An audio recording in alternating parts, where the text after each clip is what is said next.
If you are hitting the road or boarding a flight for this Thanksgiving holiday, you're one of an estimated 43 million people who are taking a holiday trip this week. There are some things that you need to know, especially if you're traveling by air, and that can make your trip a smooth one, too. Phil Johnson, Deputy Executive Director at the Gerald R. Ford International Airport, joining us live tonight with what you need to know. Thank you for joining us tonight. Absolutely, Sue. Good to be with you. Well, what are you expecting this year? An increase or decrease in travelers? What do you think? Well, I think we're going to see an increase in travelers. This Thanksgiving and Christmas holiday is one of our busiest times of the year. Absolutely. What are some of the biggest changes, do you think, that flyers will notice out at Gerald R. Ford International Airport? Well, two items I think come to mind. First off is we've relocated the ticket counter for Air Canada. They're now located in the East ticketing wing next to American Eagle.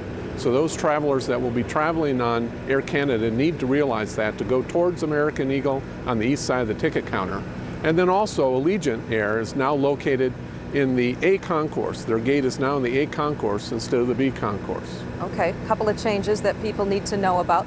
So what do you recommend for people who are traveling during a busy time? Everybody wants to get to where they're going, and there's a lot of people. What are your tips for happy traveling?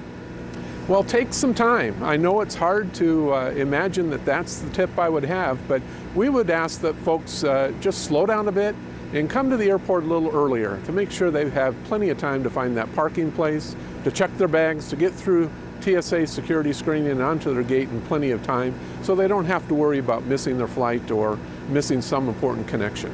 Let's talk a little bit about security changes. Can you tell us a little bit about that as far as kids that travel under the age of 12, over the age of 75? We've been told that they can leave their shoes on.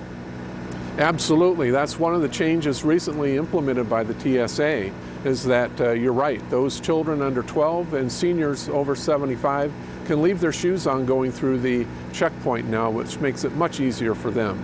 There's also a few other changes. Snow globes are now permitted through the checkpoint. They must be in a quart-size zipped container, plastic bag, but you're allowed to bring those through as well as gel inserts in your shoes are allowed to go through the checkpoint now as well.